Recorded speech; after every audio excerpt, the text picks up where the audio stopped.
Graça e paz, meus irmãos, minhas irmãs, vamos a mais uma videoaula. Estamos com uma revista nova, estamos estudando a revista Vida de Jesus, né? Série Ministério de Jesus. E hoje vamos estudar, é da editora Cristã Evangélica, vamos estudar a lição número 4, que tem como título Achamos o Messias. O nosso texto base está em João, no capítulo 1, no verso 45, que diz: Filipe encontrou Natanael e lhe disse: Achamos aquele de quem Moisés escreveu na lei e a quem se referiam os profetas, Jesus, o Nazareno, filho de José. E o alvo da nossa lição, que é aonde nós queremos chegar, né, com o estudo da lição como um todo, ao final do estudo dessa lição, nós deveremos refletir sobre todos os milagres de Deus diante da revelação da natureza e do universo e da autoridade e poder desse mesmo Deus de realizar qualquer milagre, inclusive nos dias de hoje. Oremos, querido Deus, eterno Pai, nós te louvamos, nós te exaltamos e te adoramos, Pai, porque só Tu és Deus. Muito obrigada por mais essa oportunidade de estarmos estudando a Tua palavra, Pai, que é uma palavra viva, que é uma palavra eficaz para todos nós e que nos ajuda, Senhor, a crescermos segundo a Tua boa, agradável e perfeita vontade, realizando o Teu querer. Ó meu Deus, fale aos nossos corações, afinal somos discípulos Teus e muito temos que aprender com essa lição. Ó meu Deus, abençoe cada ouvinte dessa videoaula, é a oração que eu te faço, Paizinho, e a faço no nome que é sobre todo nome, no nome de Jesus Cristo. Amém. Então agora vamos conhecer os propósitos da lição no sentido do saber, no sentido cognitivo. Ao final do estudo, vamos ver aqui, você deverá identificar as reações dos discípulos e da liderança religiosa quanto ao início do ministério de Jesus. Vamos conhecer o propósito no sentido do sentir. Ao final do estudo, você deverá lembrar sobre qual foi sua reação pessoal quando você foi apresentado a Jesus e o reconheceu como seu Senhor e Salvador. E conhecer o propósito agora no sentido do agir. Ao final do estudo, você deverá seguir e servir a Jesus com prontidão, dedicação e reverência, pregando sempre as boas novas de salvação, a fim de levar para Jesus mais discípulos a cada dia. Muito bem, então vamos estar dando início a esse assunto lindo e maravilhoso e como eu gosto, né, de iniciar os estudos, de preferência com uma perguntinha para a nossa reflexão, hoje não vai ser diferente, então vamos a ela. O que acontece logo após o batismo de Jesus, levando em consideração os 4 evangelhos? Ok? O que vocês me respondem? O que acontece logo após o batismo de Jesus? O que aconteceu? Hein? Se vocês responderam ou pensaram, já sei, a tentação de Jesus, eu diria que a resposta está parcialmente correta. Sim, aconteceu a tentação de Jesus, ele foi levado para o deserto, onde foi tentado 40 dias, mas também aconteceu a chamada dos primeiros discípulos. Ok? Discípulos dele, naturalmente. E o nosso estudo de hoje já será baseado, posso assim dizer, nos discípulos de Jesus. Ok? Interessante, eu falei isso também na aula, na última videoaula, que é interessante ver que os 4 evangelhos apresentados na Bíblia Sagrada, apesar de apresentar a vida de Jesus, o ministério de Jesus, o faz dentro, sim, da mesma cronologia, também dentro da mesma coerência, né? Relatando os fatos, que eu diria, narrando os fatos históricos, né, que foram assim mais relevantes para os públicos-alvos respectivos de cada um deles, ok? Assim, existe entre eles ainda alguma diferença ou alguma diversidade de conteúdo, né? Mas que se completam, todos se completam, se somam, melhor falando, quer dizer, se somam em seus relatos. Detalhes que muitas vezes não encontramos, né? No Evangelho de João, encontramos nos Evangelhos sinóticos e vice-versa. Querem ver? Por essa razão, né? A tentação de Jesus, que eu acabei de falar, logo após o seu batismo, foi omitida no Evangelho de João. Ele não relata, porém está presente nos evangelhos sinóticos, que nós já sabemos, né? Mateus, Marcos e Lucas. E aí esses 3 evangelhos narram a tentação de Jesus. O evangelho, perdão, os evangelistas, né, narram Jesus chamando logo depois de seu batismo. Bom, logo depois do batismo ele chama os 4 discípulos, mas eu vou começar com os 2. Logo depois do seu batismo já inicia a chamada de 2 discípulos de João Batista, ok? Que foram quais? André e seu irmão Pedro, que era Simão, né? Aí Jesus depois muda o nome para Cefas, e que significa Pedro, ok? No dia seguinte, né, Jesus se dirige para a Galileia, e lá ele teve um encontro também muito especial, porque ele encontra Filipe e diz a Filipe: siga-me, e Filipe o segue. E mais tarde, Natanael também se torna discípulo de Jesus. Fazer uma observação logo: Natanael, também conhecido como Bartolomeu. Então, esses nomes referem-se à mesma pessoa. A gente conhece a história, né? Filipe, após era, como eu disse, né, um discípulo de João Batista, e João Batista, quando vê Jesus passar, fala: este é o Cordeiro de Deus que tira os pecados do mundo, é aquele que eu falei a vocês. E aí Filipe vai atrás com outros discípulos, e depois ele chega para Natanael e diz: olha, o Natanael, nós achamos, né, a pessoa de quem a lei de Moisés se referia, né, o Messias. E qual foi a reação, né, de Natanael?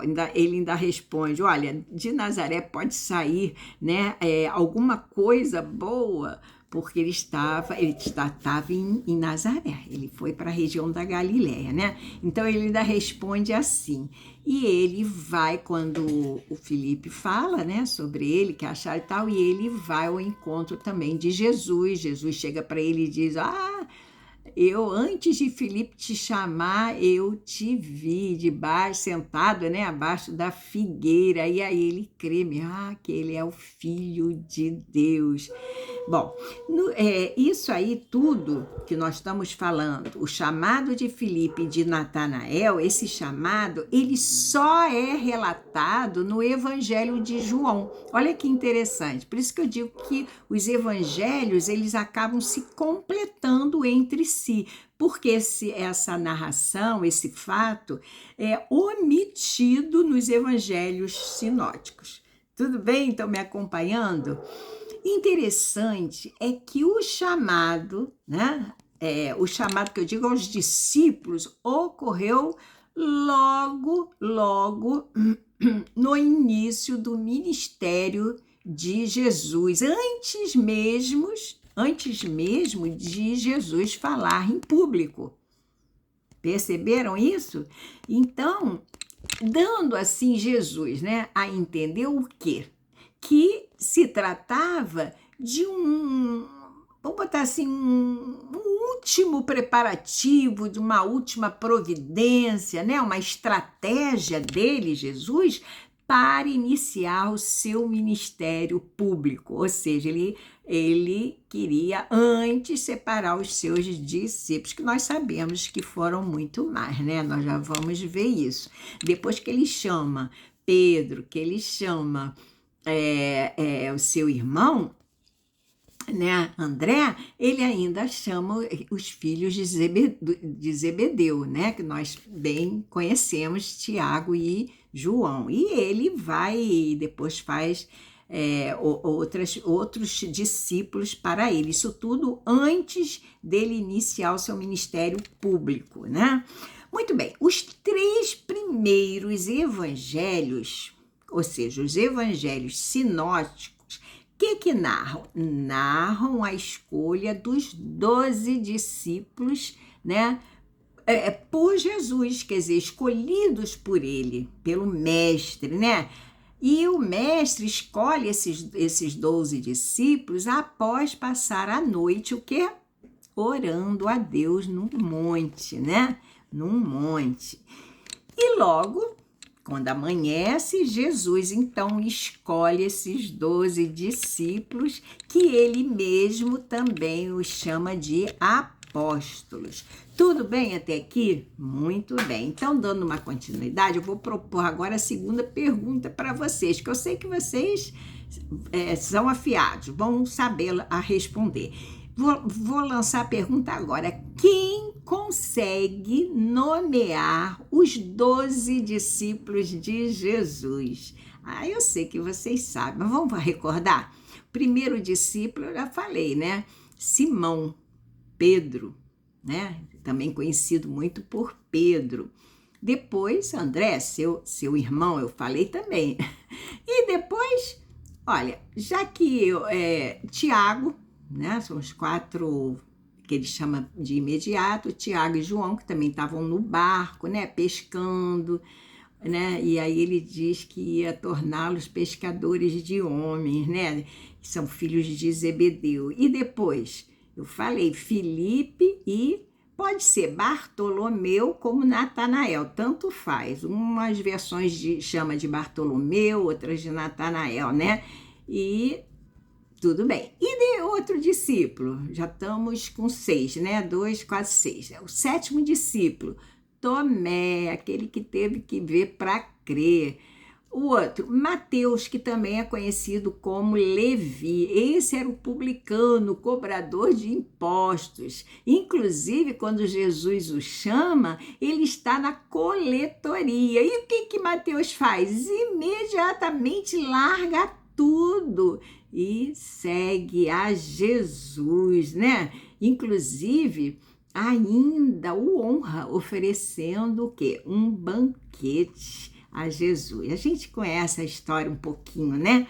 Então, depois de Mateus, vem o 9º discípulo, né? Também escolhido por Jesus, que é Tiago. Agora esse Tiago é filho de Alfeu. E ele também escolhe o seu irmão Judas, né? Que também, Judas também é conhecido pelo nome de Tadeu, né? Filho de Alfeu, irmão de Tiago. Vamos dar continuidade aqui. Depois de Judas vem Simão, de sobrenome Zelote, tá? E finalmente temos Judas Iscariote, que foi quem o traiu. Então, esses foram os 12 nomes, os 12 discípulos escolhidos pelo próprio mestre a dedo. Claro que estava naquele grupo de discípulos, né? Devia ter mais de 70 discípulos, muito mais, e ele foi então chamando pelo nome,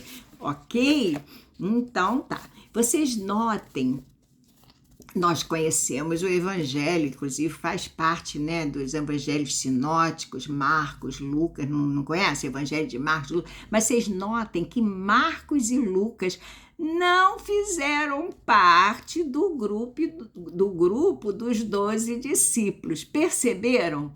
Mas eles estariam entre os 70 discípulos que depois, né, foram enviados pelo próprio Messias, pelo próprio Jesus, de 2 em 2, para quê? Para pregarem as boas novas a todas as vilas e aldeias que Jesus, vamos dizer assim, almejava, intencionava, né, pretendia visitar posteriormente. Vocês podem achar isso em Lucas, no capítulo 10, os 20 primeiros versos tem essa história lá e depois vocês leiam. Vamos à terceira pergunta. Vamos ver se vocês sabem responder essa pergunta também. Qual é a principal, essa é fácil, qual é a principal tarefa dos discípulos de Jesus? Qual é? Resposta. Qual é? Claro, fazer discípulos para um mestre. Como hoje em dia, nos dias atuais também, somos discípulos de Jesus, né? E a igreja de Jesus é viva e tende sempre a aumentar, essa tarefa é válida para os dias de hoje, para nós. Nós devemos, como discípulos dele, do mestre, fazermos mais discípulos para ele, ok? E aí eu entro com outro tópico, né? Seria por que Jesus chamou, né, discípulos para ele? Por quê?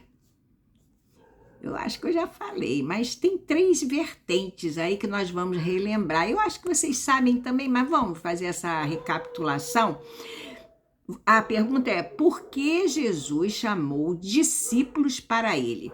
Bom, primeiramente, para levar a sua missão à frente. Marcos 1,17 fala sobre isso, né? Marcos 1,17, quando Jesus lhes disse, venham comigo, eu farei com que vocês sejam pescadores de homens, pescadores de gente, né?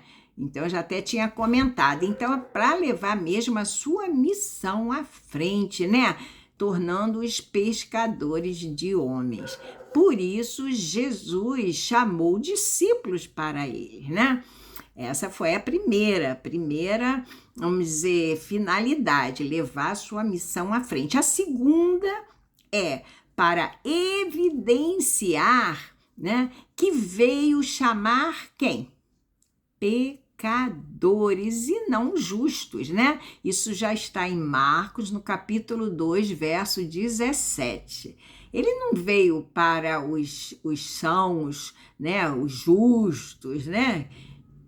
Ele veio para os pecadores, os doentes. Olha que lindo. E o terceiro objetivo dele ter chamado discípulos para ele foi para transmitir o discipulado através de quê? De relacionamentos, né? Para o quê? O crescimento da sua igreja aqui na terra e naturalmente no céu, porque a igreja vai subir, né? E isso aí é um fato.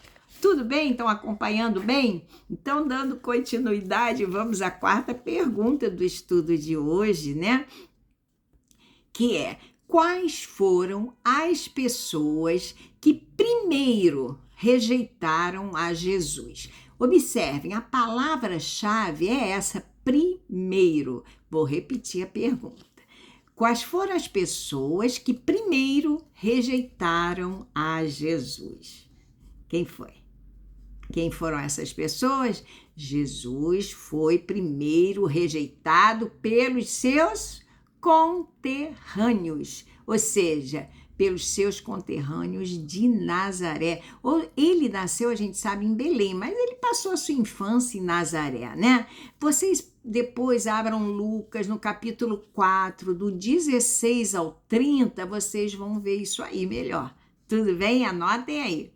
E vamos passar para o próximo tópico, que é o seguinte: o próximo tópico tem mais ou menos esse título, assim, mas já englobando todos. Quem rejeitou o chamado de Jesus?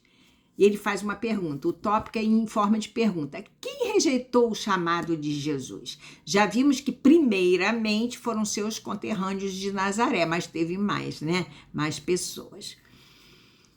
Vamos ver que o evangelista Lucas, ou seja, o livro de Lucas, é quem sinaliza o ministério de Jesus na Galileia com uma cena de rejeição, ok? Jesus, afinal, ele se apresenta como o quê? Como é que Jesus se apresentou lá na sinagoga, né, de Nazaré? Como profeta e Messias, né? E se nós lermos, eu vou até dar uma lida para vocês se situarem um pouquinho, em Lucas, no capítulo 4, do 16 ao 22. Vamos ver se eu já deixei aqui. Lucas 4, vocês podem acompanhar na Bíblia de vocês, né? 4, agora dos versos 16 a 22. Diz assim: Jesus é rejeitado em Nazaré. 16 diz: Jesus foi para Nazaré, onde havia sido criado. Num sábado, entrou na sinagoga, segundo o seu costume, e levantou-se para ler. Então lhe deram um livro do profeta Isaías, e abrindo o livro, achou o lugar onde está escrito. Agora o verso 18. O Espírito do Senhor está sobre mim, porque ele me ungiu para evangelizar os pobres, enviou-me para proclamar libertação aos cativos e restauração da vista aos cegos, para pôr em liberdade os oprimidos e proclamar o ano aceitável do Senhor. Tendo fechado o livro, Jesus o devolveu ao assistente e sentou-se. Todos na sinagoga tinham os olhos fixos nele. Então Jesus começou a dizer: hoje se cumpriu a escritura que vocês acabam de ouvir.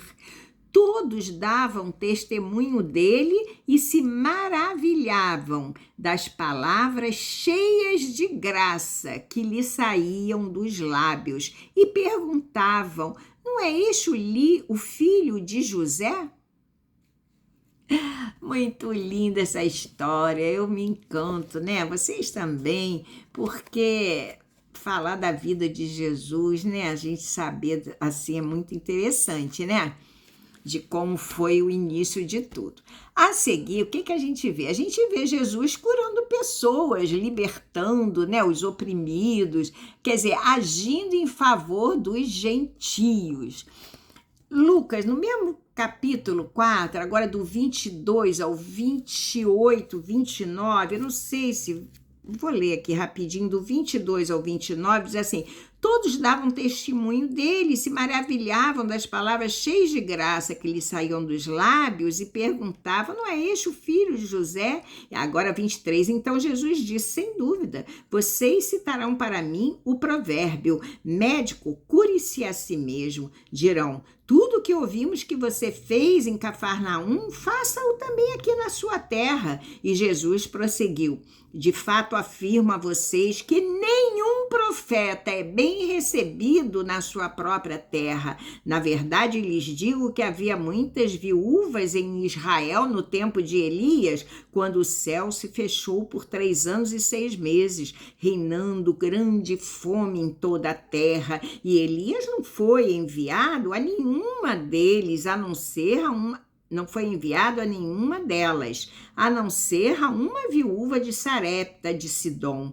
Havia também muitos leprosos em Israel nos dias do profeta Eliseu, e nenhum deles foi purificado, a não ser Naamã, o sírio. O 28. Todos na sinagoga, ouvindo essas coisas, se encheram de ira.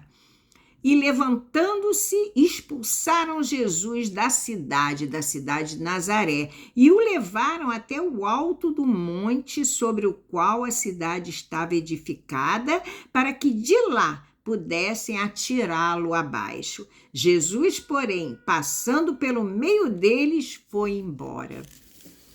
Triste, né? Os próprios nazarenos viraram as costas, né? Viraram as costas. Então eu li para vocês e nós também vemos Jesus questionado não só pelos seus conterrâneos, não, mas também por um demônio, né, que o confrontou. Isso já está no mesmo capítulo, do 33 ao 36. E eu vou ver 33, que aparece na sinagoga, né? Lá na sinagoga onde ele estava, um homem possuído de um espírito de demônio imundo, o qual gritou em alta voz: o que você quer conosco, Jesus Nazareno? Você veio para nos destruir? Sei muito bem quem você é, o Santo de Deus. Mas o que Jesus fez? O repreendeu, né? Dizendo: cale-se e saia desse homem. O demônio, depois de o ter jogado no chão ao meio de todos, saiu daquele homem sem lhe fazer mal. Então é isso. Depois vocês vejam melhor esses versículos que vêm completar tudo que eu estou aqui falando para vocês, né? Muito bem, mas nós aqui também sabemos que Jesus, né, foi confrontado também, infelizmente, né, pela liderança religiosa da época, foi ou não foi, né? Mas ele foi confrontado em relação, vamos botar assim, principalmente em relação a três linhas, a três coisas. A primeiro, por ele perdoar, por ele ter poder para perdoar pecados, conforme ele mesmo declarava, né? Então, os religiosos, a liderança religiosa não aceitava, né? Porque viu aquela criança crescer, né? Filho de José, como que ele é o Messias e tal, e não, mesmo vendo os milagres e tomando conhecimento, eles não criam, né? A segunda, com que Jesus foi também confrontado pela liderança, a segunda razão, melhor falando, é chamar um publicano para seguir o Messias. Publicano, vocês sabem que ele era considerado um dos piores pecadores. E a quem ele estava se referindo? Eles estavam se referindo a Levi ou Mateus, que era até que foi quem deu o banquete a Jesus, né? Então, veja só. E a terceira causa da liderança religiosa, né? O repelir, quer dizer, repelir a Jesus, era devido à polêmica sobre o sábado. Vocês também devem estar lembrados. Marcos, no capítulo 2, no verso 23, e no capítulo 3, verso 6, também fala, tendo Jesus afirmado por 2 vezes que possuía autoridade sobre a tradição e a lei. Mesmo assim, eles não queriam saber. Depois vocês olhem Lucas, no capítulo 6, os 11 primeiros versos lá, né?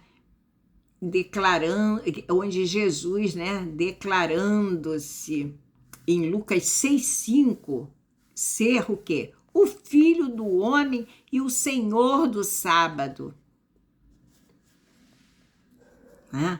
Mesmo assim, quer dizer, os escribas, né, e os fariseus, esses doutores, né, que eles faziam? Eles observavam Jesus o tempo todo para ver se ele fazia uma cura no sábado, a fim de poder acusá-lo. E Jesus o fez, essa cura no sábado, né? Porque Jesus cura no sábado. Está lá em Lucas, no capítulo 6, do 8 ao 10, final do versinho 10, tá? Ele cura no sábado o homem da mão ressequida. E aí eles ficaram muito injuriados. Bom, vamos a mais uma pergunta, né? Essa é a última pergunta, então prestem bem atenção, porque essa pergunta talvez seja a mais importante da nossa aula de hoje. Vocês têm que se prepararem aí, hein? Muito bem, a pergunta é: quem está disposto a seguir a Jesus? Quem? Ou seja, se tornar seu discípulo. Você já é um discípulo, assim como eu? Aleluia, graças a Deus. Então, de qualquer maneira, eu vou lançar um desafio aqui, né? Porque todos deverão o quê?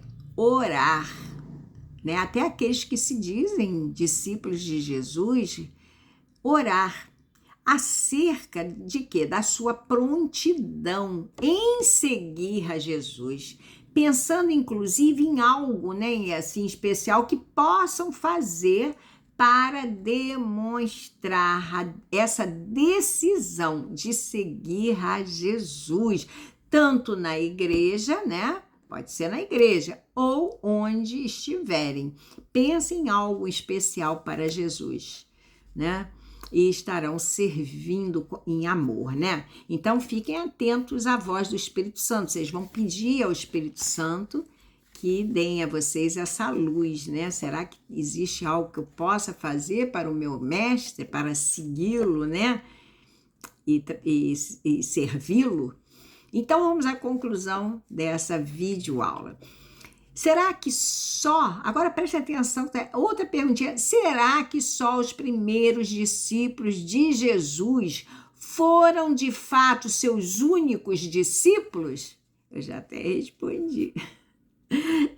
Claro que não, né? Não. Vejam que está escrito em Mateus, no capítulo 28, abram a Bíblia de vocês, os versos 19 a 20, são versículos muito conhecidos de todos nós, quando Jesus diz: portanto, vão e façam discípulos de todas as nações, batizando-os em nome do Pai, do Filho e do Espírito Santo, ensinando-os tudo o que vos tenho ordenado, e eis que estou convosco, até os dias, todos os dias, até o fim dos tempos.